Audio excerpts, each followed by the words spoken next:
പല്ലുവേദനയുമായി ബന്ധപ്പെട്ട് ധാരാളം സംശയങ്ങൾ സാധാരണക്കാർക്ക് ഉണ്ടാവാറുണ്ട്. അപ്പോൾ പല്ല് കേടാവാതിരിക്കാൻ വേണ്ടി എന്തെല്ലാം മുൻകരുതലുകളാണ് നമ്മൾ കൈക്കൊള്ളേണ്ടത്? പല്ല് കേട് വരാനുള്ള കാരണം എന്താ വെച്ച് കഴിഞ്ഞാൽ നമ്മൾ കഴിക്കുന്ന ഭക്ഷണങ്ങളൊക്കെ നമ്മൾ പല്ലിൽ ഇങ്ങനെ ഒട്ടി നിൽക്കും. അപ്പോൾ ഈ പല്ലിലുള്ള ഒട്ടി നിൽക്കുന്ന ഈ ഭക്ഷണങ്ങൾ നമ്മളെ വായിലുള്ള ബാക്ടീരിയ കഴിച്ചിട്ട് അതിൻ്റെ ഒരു ആസിഡ് ഫോം ചെയ്യും. ആ ആസിഡാണ് നമ്മളെ ഇനാമലിനെ ഡിസോൾവ് ചെയ്തിട്ട് പല്ലിൽ കേടുകൾ ഇങ്ങനെ വരുത്തുന്നത്. അപ്പോൾ കേട് വരുത്താക്കാൻ ഭക്ഷണം അവിടെ കുടുങ്ങരുത് എന്നുള്ളതാണ് വെരി ഇമ്പോർട്ടൻ്റ് ആയിട്ടുള്ള കാര്യം. പക്ഷെ നമ്മൾ എത്ര ശ്രദ്ധിച്ചാലും ചിലപ്പോഴൊക്കെ ഭക്ഷണം കുടുങ്ങും. അപ്പോൾ ഭക്ഷണം കുടുങ്ങുമ്പോൾ കറക്റ്റായിട്ട് ഭക്ഷണം രണ്ട് രീതിയിൽ കുടുങ്ങാം. ഒന്ന് പല്ല് ചവച്ചരക്കുന്ന ഭാഗത്ത് ഭക്ഷണം കുടുങ്ങാം. അപ്പോൾ അത് നമ്മൾ ബ്രഷിങ്ങിൽ പോകും. ഒട്ടി പിടിച്ച് നിൽക്കുന്ന ഭക്ഷണങ്ങളൊക്കെ കറക്റ്റായിട്ട് രാവിലെയും രാത്രിയും ബ്രഷ് ചെയ്യുക എന്നുള്ളതാണ്. രാത്രി നിർബന്ധമായിട്ട് ബ്രഷ് ചെയ്യണം. രാത്രി ബ്രഷ് ചെയ്യുന്നതാണ് പല്ല് കേട് വരാതിരിക്കാനുള്ള മെയിനായിട്ട് നമ്മൾ ശ്രദ്ധിക്കേണ്ട ഒരു കാര്യം. രാത്രി ബ്രഷ് ചെയ്യണമെന്ന് പറയാനുള്ള കാരണം നമ്മൾ ഭക്ഷണമൊക്കെ കഴിച്ച് കഴിഞ്ഞ് ഉറങ്ങാൻ പോകുന്നതിന് മുമ്പാണ് ബ്രഷ് ചെയ്യേണ്ടത്.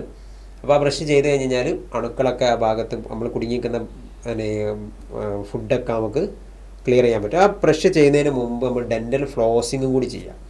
പലപ്പോഴും നമ്മൾ മലയാളികൾ ചെയ്യാത്തൊരു കാര്യമാണ്. ബ്രഷിങ് കറക്റ്റായിട്ട് 2 നേരം ചെയ്യും, പക്ഷേ ഫ്ലോസിങ് ചെയ്യില്ല. അപ്പോൾ ഫ്ലോസിങ് എന്ന് പറഞ്ഞാൽ എന്താ വെച്ച് കഴിഞ്ഞാൽ പല്ലിൻ്റെ ഇടയിലുള്ള ഭക്ഷണങ്ങൾ പോക്കാൻ വേണ്ടിയിട്ടാണ്. അപ്പോൾ ഇടയിൽ നമ്മൾ പ്രത്യേകിച്ച് നമ്മൾ ചിക്കന്, ബീഫ് ഇങ്ങനത്തെ നാര് കണ്ടൻറ്റുള്ള ഭക്ഷണങ്ങളൊക്കെ ആണെന്നുണ്ടെങ്കിൽ അത് ഈ 2 പല്ലിൻ്റെ ഇടയിൽ കുടുങ്ങി നിൽക്കും. അപ്പോൾ അത് ഡെൻ്റൽ ഫ്ലോസ് യൂസ് ചെയ്തുകൊണ്ട് ഒരു നൂല് പോലത്തെ സംഗതി, അത് പല ടൈപ്പിൽ നമുക്ക് മാർക്കറ്റിൽ അവൈലബിൾ ആണ്. ഡെൻ്റൽ ഫ്ലോസ് എന്നുള്ളത് ഹാൻഡിലുള്ള ടൈപ്പ് കിട്ടും, റോളായിട്ട് കിട്ടും. കയ്യിലിങ്ങനെ പിടിച്ചിട്ട് എന്ത് ചെയ്യുക, പല്ലിൻ്റെ ഇടയിലുള്ള ഭക്ഷണങ്ങൾ കുടുങ്ങി നിൽക്കുന്ന സ്ഥലങ്ങളൊക്കെ എന്ത് ചെയ്യുക, ക്ലിയർ ചെയ്ത് വെക്കുക. വിദേശത്തൊക്കെ ഉണ്ടാവാറുണ്ട്, പക്ഷെ നമ്മളെ നാട്ടിൽ അത് വളരെ കുറവാണ്. നാട്ടിൽ ആ ഒരു കൾച്ചറില്ല, അങ്ങനെയില്ല. കാരണം വെച്ചാൽ രാവിലെ രാത്രി ബ്രഷ് ചെയ്യുന്നുണ്ട്, അതുകൊണ്ട് തന്നെ എല്ലാ പ്രശ്നവും സോൾവ് ആകും എന്ന് വിചാരിച്ചിട്ടാണ്. പക്ഷെ അപ്പം ഒരു കേട് വരുമ്പോൾ അയ്യോ ഞാൻ ഇന്നും രാവിലെയും രാത്രിയൊക്കെ ബ്രഷ് ചെയ്യുന്ന ആളാണല്ലോ, എന്നിട്ട് പിന്നെയും കേടുന്നല്ലോ എന്നുള്ളൊരു ചിന്ത. അതിൻ്റെ കാരണം അതാണ്. അപ്പോൾ അത് ഈ ഡെൻ്റൽ ഫ്ലോസിങ് കൊണ്ട് ഒരു പരിധി വരെ നമുക്ക് ശരിയാക്കാൻ പറ്റും. പിന്നെ കറക്റ്റായിട്ട് ഒരു 6 മാസം കഴിയുമ്പോൾ ഇടയ്ക്കൊന്ന് ഡെൻറ്റിസ്റ്റിൻ്റെ അടുത്ത് പോയിട്ട് ചെക്ക് ചെയ്യാം. പറയാൻ പറ്റില്ല, നമ്മൾ എത്ര ശ്രദ്ധിച്ചാലും ചെറിയ കേടുകൾ അവിടെയും ഇവിടെയൊക്കെ വരാൻ ചാൻസ് ഉണ്ട്. അതെവിടെയെങ്കിലും ഉണ്ടെങ്കിൽ അത് കറക്റ്റ് ചെയ്യാം. അപ്പോൾ പീരിയോഡിക്കലായിട്ട് നമ്മൾ പല്ല് ക്ലീൻ ചെയ്യുന്നതൊക്കെ അത് ഈ 6 മാസം നമ്മൾ ഡോക്ടറെ കാണിക്കുമ്പോൾ എന്താണ് ഒരു ഗുണം എന്താണെന്ന് വെച്ച് കഴിഞ്ഞാൽ 6 മാസം കാണിക്കുമ്പോൾ നമുക്ക് അവിടെ ചെക്ക് ചെയ്യാൻ പറ്റും. ചെക്ക് ചെയ്യുമ്പോൾ കേടുണ്ടോ എന്ന് നോക്കാം. ഇതുപോലെ പോലെ ഒട്ടിപ്പിടിച്ചിരിക്കുന്ന സംഗതികളൊക്കെ പല്ലുമ്പോൾ ഇങ്ങനെ ഒട്ടി നിൽക്കും. നമ്മൾ ബ്രഷൊക്കെ ചെയ്താലും നമ്മൾ ഉമിനീരിലൊക്കെ കുറേ മിനറൽസുകളുണ്ട്, അതൊക്കെ എന്ത് ചെയ്യും, ഈ പല്ലുമ്പോൾ ഇങ്ങനെ അടിഞ്ഞു കൂടും. അപ്പോൾ അടിഞ്ഞു കൂടുമ്പോൾ അതൊക്കെ മോണനെ ഇറിറ്റേറ്റ് ചെയ്യിപ്പിക്കും. മോണവീക്കം ഒക്കെ ഉണ്ടാവാനുള്ള ചാൻസ് ഉണ്ട്. അപ്പോൾ അതൊക്കെ 6 മാസം കാണിച്ചാൽ കുറച്ചും കൂടി ഈസി ആവും. ക്ലീൻ ചെയ്യേണ്ട ആവശ്യം ഉണ്ടെങ്കിൽ ചെയ്താൽ മതി. പല്ല് കേടാവാതിരിക്കാൻ വേണ്ടി നമ്മൾ എന്താണ് ചെയ്യേണ്ടതെന്ന്, മുൻകരുതൽ എന്തൊക്കെ ചെയ്യേണ്ടതെന്ന് നമ്മൾ മനസ്സിലാക്കി. ഇനി പല്ല് കേടായി കഴിഞ്ഞതിന് ശേഷം നമ്മൾ എന്താണ് ചെയ്യേണ്ടത്? പല്ലിൻ്റെ കേട് കറക്റ്റ് ടൈമിൽ കണ്ടെത്തുക എന്നുള്ളത് ഏതൊരു രോഗത്തിൻ്റെയും പോലെ നമ്മൾ വേഗം കണ്ടെത്താൻ. അതിനാണ് ഞാൻ നേരത്തെ പറഞ്ഞ മാതിരി 6 മാസത്തിനിടക്കെങ്കിലും ഡോക്ടറെ നിർബന്ധമായിട്ട് കാണിക്കണം എന്നുള്ളത്. അപ്പോൾ നമ്മൾ വീട്ടിൽ നിന്നാണെങ്കിലും നോക്കിക്കഴിഞ്ഞാൽ നമുക്ക് ഭക്ഷണം ഒരു സ്ഥലത്ത് നന്നായിട്ട് കുടുങ്ങുന്നുണ്ടെങ്കിൽ അവിടെ കേടുണ്ടാവാനുള്ള ചാൻസ് ഉണ്ടെന്നാണ് അർത്ഥം. അപ്പോൾ അങ്ങനെ കേട് വന്നു കഴിഞ്ഞാൽ എത്രയും പെട്ടെന്ന് ഒരു ഡെൻറ്റിസ്റ്റിൻ്റെ അടുത്ത് പോയിട്ട് അത് നോർമലായിട്ട് തന്നെ ഫില്ല് ചെയ്യാം. അപ്പോൾ നമ്മൾ അടച്ചിട്ടില്ല എന്ന് വിചാരിക്കുക, കേട് വന്നു, കുഴപ്പമില്ല, ഭക്ഷണം കുടുങ്ങുന്നതിന് എനിക്ക് വേദന ഒന്നുമില്ല. അപ്പോൾ വേദന ഇല്ല എന്നുള്ളൊരു കാരണം കൊണ്ട് അത് ചികിത്സിക്കാതിരുന്നാൽ കുറേ കാലം കഴിയുമ്പോൾ കേട് വലുതാവും. അപ്പോൾ ഈ അടയ്ക്കുന്നത്, ഈ വേദന വന്നതിന് ശേഷം അടയ്ക്കുന്നതിൽ പ്രയോജനമുണ്ടോ?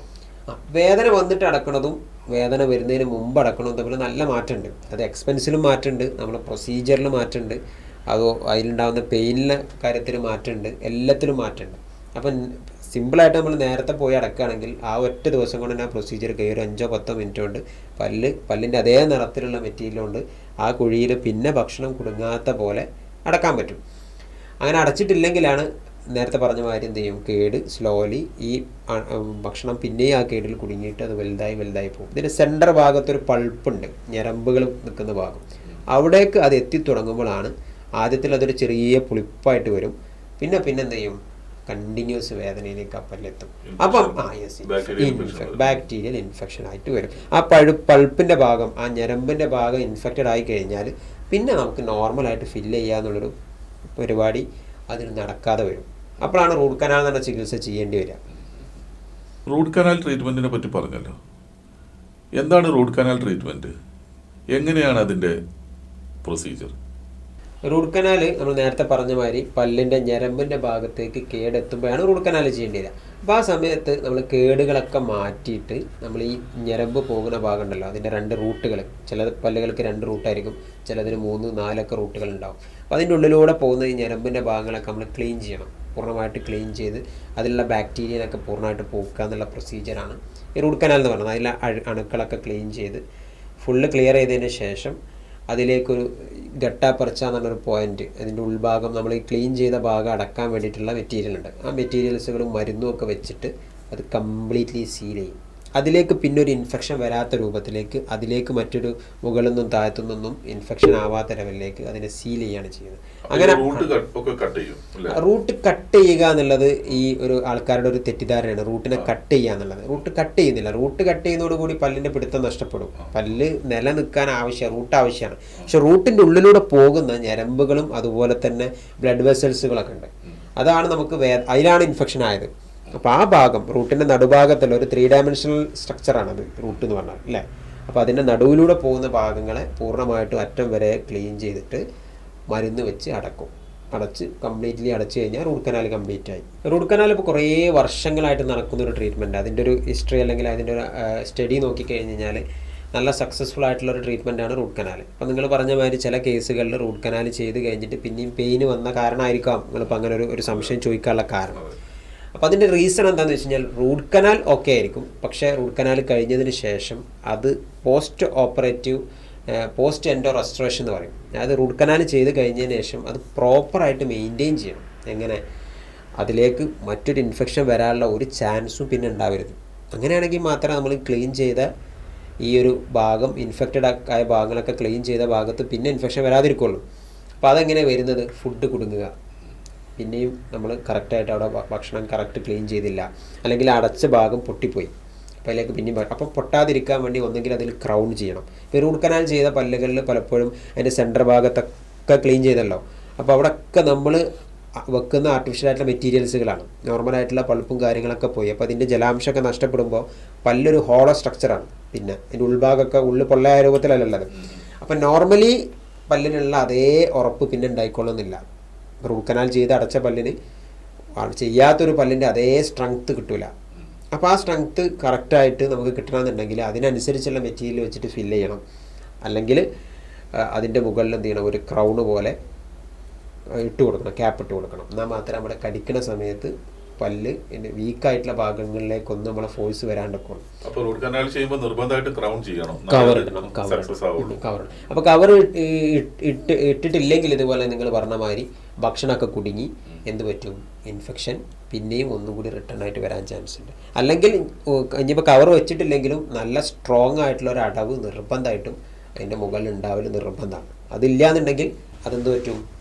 പിന്നെ ഇൻഫെക്ഷനായിട്ട് പിന്നെ രണ്ടാമത്തെ ഒരു കാര്യം ഇൻഫെക്ഷൻ വരാനുള്ളൊരു കാരണം മോണയിലൂടെ വരുന്ന ഇൻഫെക്ഷനുകളാണ്. മോണ നമ്മൾ ഇത്ര പോലെ ഒട്ടിപ്പിടിച്ചിരിക്കുന്ന സാധനങ്ങൾ വന്നു, നമ്മളതൊന്നും ക്ലീൻ ചെയ്തില്ല, ആ പല്ല് മെയിൻറ്റെയിൻ ചെയ്തിട്ടില്ല എന്നുണ്ടെങ്കിൽ ആ പല്ല് മോണയിലാണ് നിൽക്കുന്നത്. അപ്പോൾ മോണയിലൊരു ഇൻഫെക്ഷൻ വന്നു കഴിഞ്ഞാൽ തീർച്ചയായിട്ടും അത് വേരിനെ ബാധിക്കും.